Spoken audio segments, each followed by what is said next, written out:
Hello everyone. इस video में आपका स्वागत है। तो इस वीडियो में हम बात करने वाले हैं मीडियन के बारे में। तो पिछले लेक्चर्स में हमने अरिथमेटिक मीन और स्टैटिस्टिक्स के बहुत सारे डिफरेंट एस्पेक्ट्स के बारे में बात की थी। तो इसमें हम स्टार्ट करेंगे मीडियन।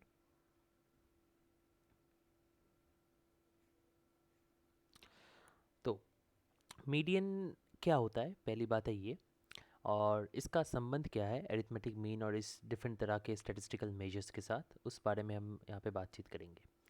तो एक एग्जांपल लेते हैं।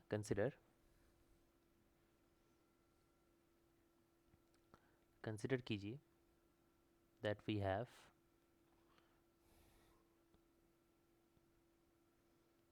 consider that we have 15, 20, 25, 35, 41। ये एक छोटा सा डेटा सेट है हमारे पास, जहाँ पे 5 एंट्रीज बस हैं। तो ये जो डेटा सेट है हमारे पास, यहाँ पे मीडियन उस वैल्यू को हम कहेंगे जिस वैल्यू को हम मिडिल से काट सकते हैं, और अगर काटते हैं तो बोथ साइड हमारे पास इक्वल, यानी कि समान नंबर ऑफ पॉइंट्स रहेंगे। तो जो मिडिल वैल्यू होता है किसी डेटा सेट का, उसको हम कहते हैं median of the data set, middle value. इसका और एक बहुत ही ज़्यादा स्ट्रॉन्ग डेफिनेशन आपको मिलेगा जो कि ज़्यादा हेल्पफुल होगा ऑब्वियसली, बट अभी के लिए 25 मीडियन है, क्योंकि आपको दिख रहा है कि 25 divides the data set into two equal parts, right. तो मीडियन क्या है definition? The middle value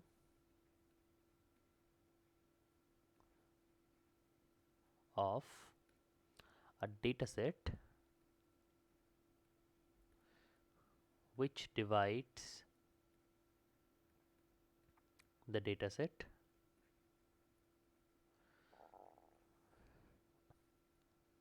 into two equal parts.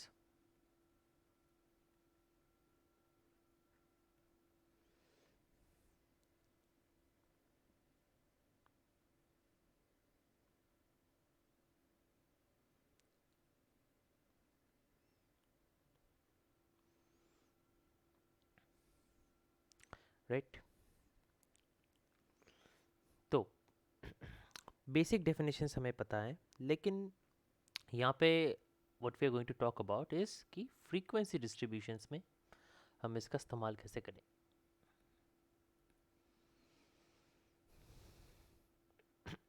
तो पहले हम यूज़ करेंगे डिस्क्रीट फ्रीक्वेंसी डिस्ट्रीब्यूशंस को, और देखेंगे कि how do we find the median in a discrete frequency distribution, है ना। तो कुछ स्टेप्स हैं जो हमें फॉलो करने हैं ताकि हम फ्रीक्वेंसी डिस्ट्रीब्यूशंस में निकाल सकें कि how to find a median. So पहला स्टेप ये है, step 1, find the sum of all frequencies. मतलब सारे फ्रीक्वेंसीज का सम आपको निकालना है और उसको कैपिटल एन से डिनोट करना है। दैट इज़ कितने नंबर्स टोटल डेटा सेट में हैं। तो एन जो होगा कैपिटल, उसको हम लिखेंगे summation I equals to 1 two small n, अगर स्मॉल एन मेरे नंबर ऑफ फ्रीक्वेंसीज हैं, एफ आई। तो ये कैपिटल एन कहलाएगा द टोटल फ्रीक्वेंसी। ठीक। Step 2,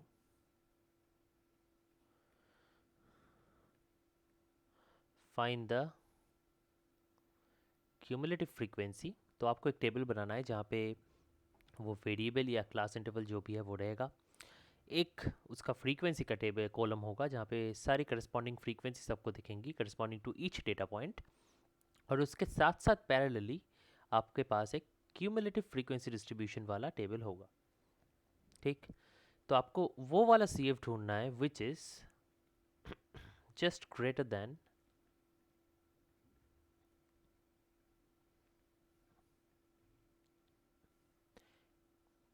n/2। ठीक है, तो पहले आपको n निकालना है और n/2 से बड़ा जो सी एफ है वो देखना है। ऑब्वियसली जो एग्जांपल्स हम करेंगे उसमें बहुत क्लियर हो जाएगा कि एग्जैक्टली करना क्या है। तो और स्टेप 3 जो कि फाइनल स्टेप है, the corresponding x is the median.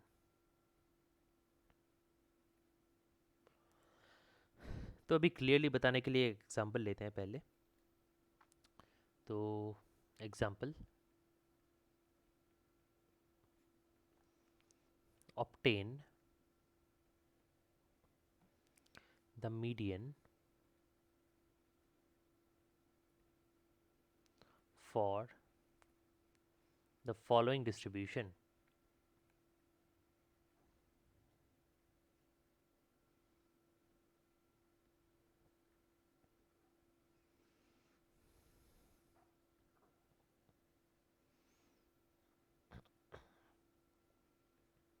X और एफ ऐसे दिया है हमारे पास।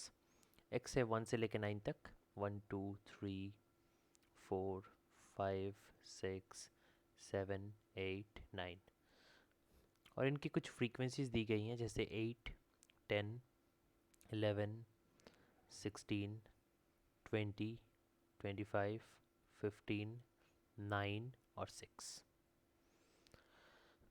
तो हमें इन फ्रीक्वेंसीज का मीडियन निकालना है, तो ये टोटल जो डिस्ट्रीब्यूशन है हमारे पास इसका मीडियन निकालना है।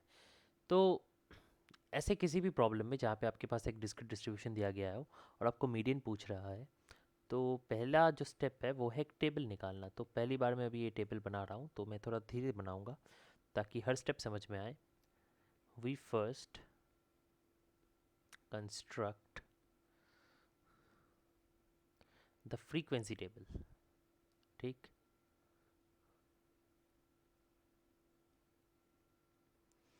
फ्रीक्वेंसी टेबल कैसा होता है? एक्स यहाँ पे, एफ यहाँ पे, सी एफ यहाँ पे, 1 2 3 4 5 6 7 8 9। तो ये हमारे 9 वैल्यूज़ हैं करस्पॉन्डिंग टू 9 वेरिएबल्स, और इनके फ्रीक्वेंसीज क्या क्या हैं अब देखते हैं। पहले का है 8, तो इसका सी एफ भी हो जाएगा 8।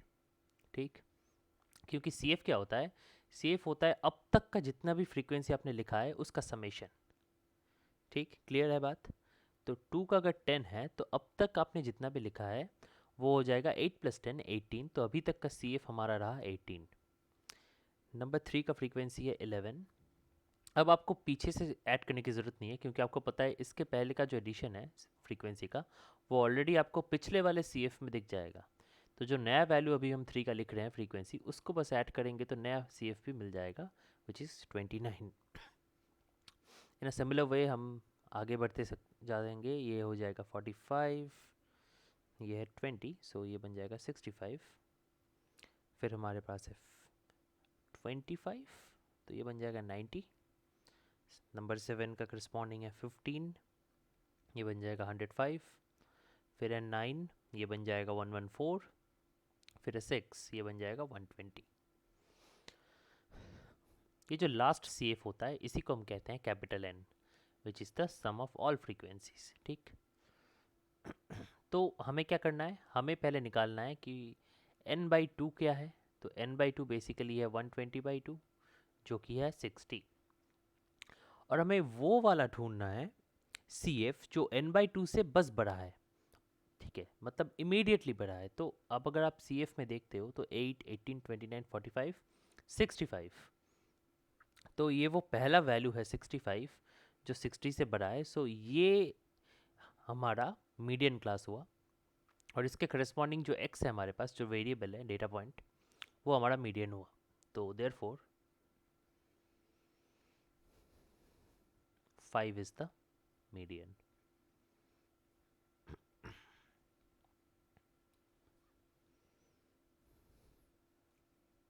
राइट, अब हम आते हैं दूसरे टॉपिक में, जहाँ पे हम निकालेंगे median for a continuous frequency distribution.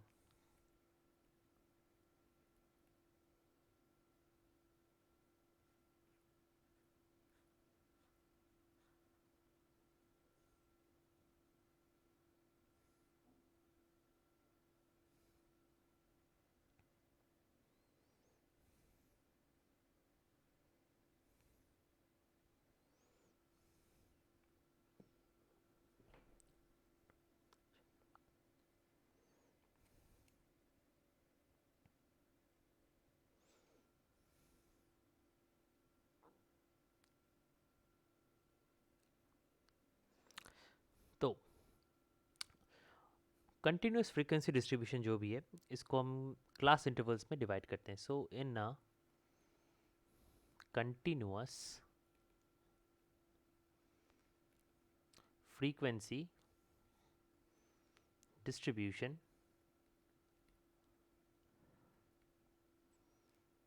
we divide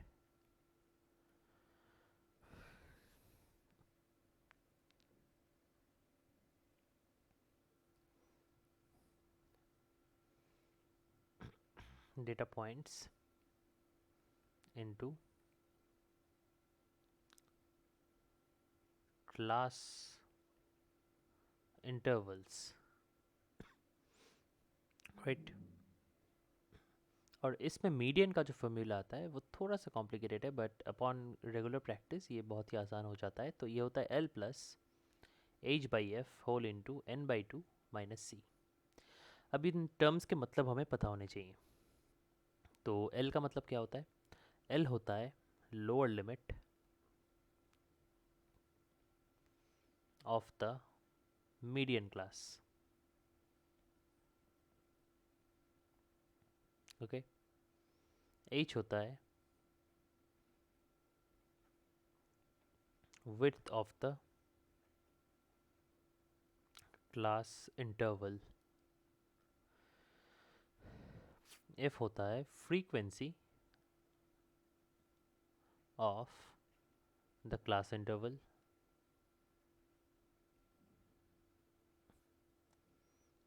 capital N होता है sum of all frequencies. और C होता है cumulative frequency for the class preceding the median class.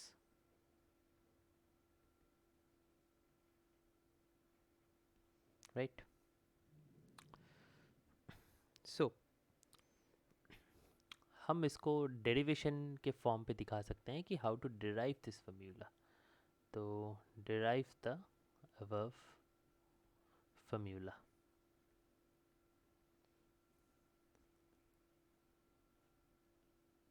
Okay. तो ऑब्वियसली हमें कुछ कंसिडरेशंस लेनी पड़ेंगी क्योंकि एक जनरल फॉर्मूला है. तो let us consider that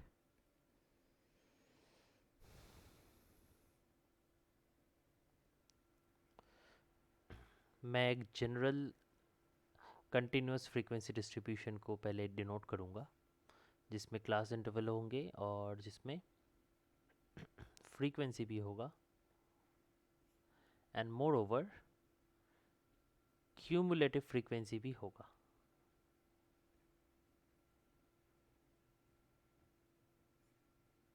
right. तो x1 से लेके x2, x2 से लेके x3, x3 से लेके x4 and all the way up to xn से लेके xn प्लस 1. इसमें फ्रीक्वेंसीज हम मान लेते हैं small f1, small f2, small f3 and all the way up to small fn. और सिमिलरली क्यूमुलेटिव मान लेते हैं capital F1, capital F2, capital F3 and all the way up to capital Fn. ठीक. तो ये हो जाएगा हमारा वो टेबल जो हमें यूज़ करना है in order to find out the formula that we have discussed, है ना. अब नोटिस कीजिए फॉर एनी आई जहाँ पे आई एक इंडेक्स है और ये आई बिलोंग करता है 1 से लेके n के अंदर किसी भी नंबर को, हम कैपिटल एफ आई को बेसिकली लिख सकते हैं small f1 plus small f2 all the way up to small fi, है ना. क्योंकि अगर आप कोई भी यहाँ पे क्यूमुलेटिव डिस्ट्रीब्यूशन वाला क्यूमुलेटिव फ्रीक्वेंसी लेते हो उसका मीनिंग होता है कि वो वहाँ तक का सारे फ्रीक्वेंसी डिस्ट्रीब्यूशन का सम है. सो कैपिटल एफ आई को हम सिंपली लिख सकते हैं summation I equals to 1, actually J equals to 1 to I F J, है ना. So this is F I, capital F I. और मीडियन क्लास क्या होता है? सो एक्स के से लेके एक्स के plus 1 is the median class if, ये मीडियन क्लास तभी होगा इफ़ एंड ओनली इफ़ ये जो इसके पहले वाला क्यूमुलेटिव फ्रीक्वेंसी है एफ के माइनस वन, वो छोटा होगा एन बाई टू से, और ये एन बाई टू छोटा होगा एफ के से, राइट। और इसको हम, क्योंकि ये यूनिफॉर्मली डिस्ट्रीब्यूटेड है ओवर द प्लेसेस, ये नंबर्स, हम इस डायग्राम के माध्यम से बहुत आसानी से इसको बता सकते हैं। तो ये डायग्राम मैं बनाता हूँ पहले।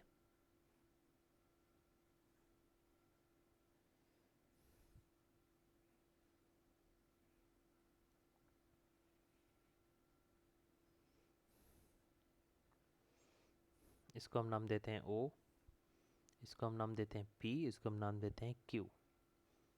सिमिलरली ए, बी और सी। यहाँ पे एक पॉइंट होगा छोटा सा, इसको हम कहेंगे आर, और यहाँ से एक परपेंडिकुलर ड्रॉप होगा नीचे, इसको हम कहेंगे टी, ठीक है।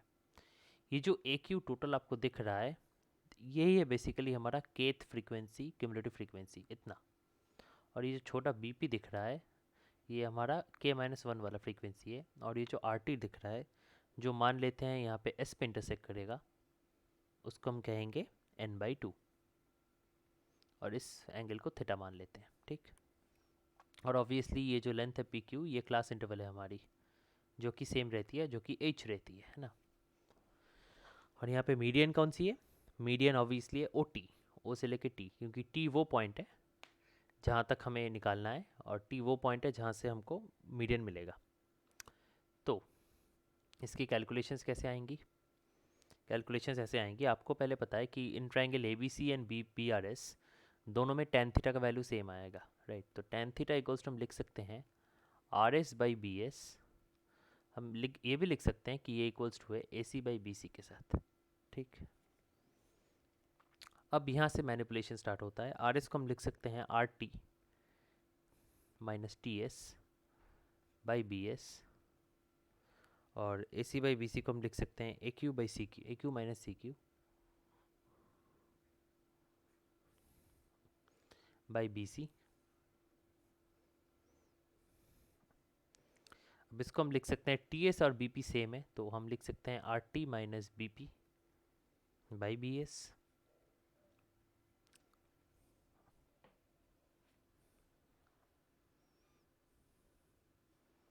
और A Q minus C Q by B P जो है, तो सी क्यू जो है वो बी पी के साथ फिर से इक्वल है, तो हम इसको भी लिख सकते हैं A Q minus B P by B C, right. अब आर टी हमें पता है हाफ एन है, बी पी हमें पता है एफ के माइनस वन है ना, और डिवाइडेड बाई हो गया बी एस। यहाँ पे ए क्यू जो है, ए क्यू हमको पता है कि एफ के है, और बी पी जो है वो है एफ के माइनस वन, राइट। और बी सी जो है हमारे पास ये वाला टर्म, उसको हम जानते हैं कि वो इक्वल टू पी क्यू है, और P Q equal to H है। तो हम लिख सकते हैं H into half N minus F के माइनस वन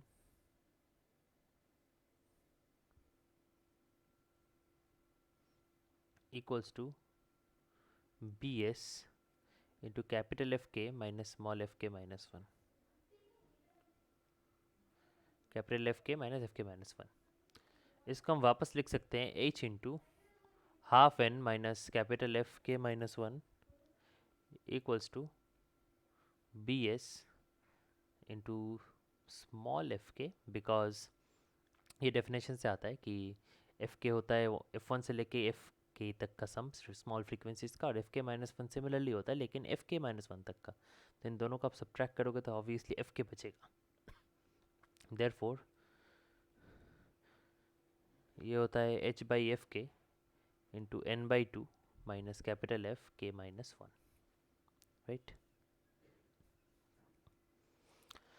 अब हमें बी एस मिल गया है, और हमें पता है कि बी एस और पी टी सेम होता है, तो हम लिख सकते हैं इतना कि देयरफॉर मीडियन जो कि ओ टी है हमारा, उसको हम लिख सकते हैं O P plus P T.